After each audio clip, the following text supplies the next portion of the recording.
अतिरिक्त बोझ पड़ रहा है आर्थिक रूप से, वो ना पड़े। जो एक्चुअल जो कीमत हो बुकों की, जो एक्चुअल जो चलाया जाना चाहिए स्कूल कोर्सेस में, वो होना चाहिए।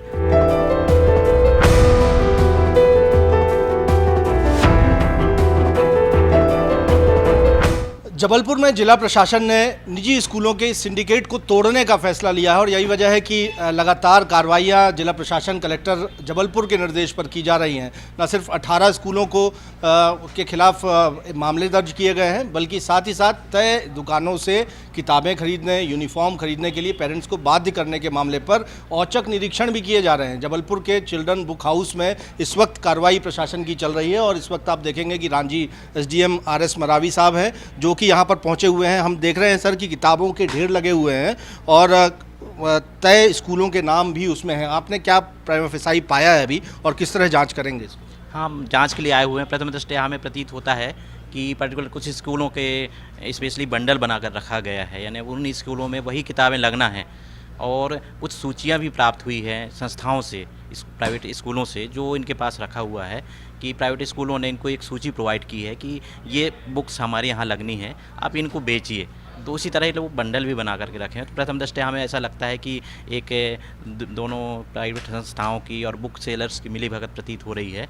और कुछ NCERT के अलावा भी अन्य जो बुकें हैं जो कॉस्टली हैं, वो भी स्कूलों द्वारा चलाया जा रहा है और वो बुक सेलर द्वारा बेची जा रही है। वो भी एक जांच का विषय है। हम जांच करके पूरा प्रतिवेदन कलेक्टर महोदय को प्रेषित करेंगे। इसकी जांच में क्या क्या बिंदु लिए जाने हैं क्या सर, कि कहीं कोई कमीशन का तो नहीं आदान प्रदान हो रहा है, और किस तरह जांच के बिंदु रहेंगे और एक्शन क्या हो सकता है? ये भी एक जांच का विषय है और जो मिलीभगत है और जो भी नियमानुसार कार्रवाई होगी, वैधानिक कार्रवाई, वो कलेक्टर महोदय करेंगे। जिला प्रशासन की ओर से एक हेल्पलाइन नंबर भी जारी किया गया है, उस पर व्हाट्सएप सीधे कर सकते हैं, कलेक्टर खुद मॉनिटरिंग कर रहे हैं। तो क्या कोशिश है प्रशासन को संदेश देने की जिले में?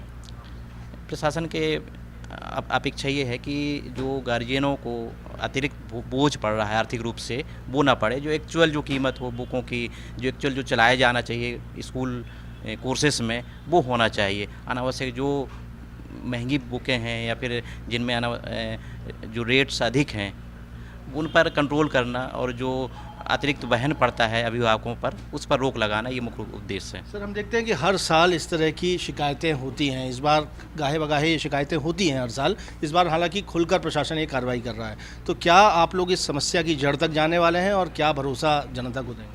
बिल्कुल, कलेक्टर महोदय इस पर गहराई से इस पर हम लोग जांच करके प्रतिवेदन देंगे और सख्त कार्रवाई की जाएगी। तो सख्त कार्रवाई करने की बात SDM रांझी RS मरावी कर रहे हैं। और एक बार नज़ारा फिर मैं आपको दिखा देता हूं कि इस वक्त मैं जबलपुर के चिल्ड्रन बुक हाउस में मौजूद हूं। सिर्फ एक बुक हाउस नहीं, ऐसा जबलपुर में जितनी भी बड़ी दुकानें हैं जहां पर स्कूलों की कॉपी, किताबें और यूनिफॉर्म मिलते हैं। और ये जो आशंका बताई गई है कि कहीं ना कहीं जो निजी स्कूलों द्वारा पहले ही तय दुकान कर दी जाती हैं, उनको एक लिस्ट थमा दी जाती है और वहाँ से ऊंचे रेट पर पेरेंट्स मजबूर होते हैं कॉपी किताबें खरीदने के लिए, यूनिफॉर्म खरीदने के लिए। तो ये जो ढेर आप कॉपी किताबों का देख रहे हैं, ये स्पेसिफिक स्कूल्स का है। और प्राइमा फेसाई ऐसा अधिकारी यहाँ पर कह रहे हैं कि कुछ आशंकाएं उस पर हैं और कह रहे हैं कि इस मामले की जांच होगी, जो रिपोर्ट है वो कलेक्टर को दी जाएगी और उसके बाद कार्रवाई की जाएगी। हालांकि ये हर साल इस तरह की स्थितियाँ बनती हैं जब जब स्कूल ओपन होते हैं और शिकायतें भी पेरेंट्स की ओर से होती हैं। लेकिन इस बार एक helpline number collector Jabalpur Deepak Saxena की ओर से जारी किया गया है और प्रशासन ये दावा कर रहा है कि इस सिंडिकेट को तोड़ने की वो कोशिश करेंगे ताकि पेरेंट्स को उचित दर पर किताबें मिल पाएँ, वो मनमाफिक दर से जगहों से यूनिफॉर्म खरीद पाएँ और इस तरह का नेक्सस को तोड़ा जा सके। कैमरामैन सतीश सराठे के साथ विजेंद्र पांडे, IBC 24 जबलपुर।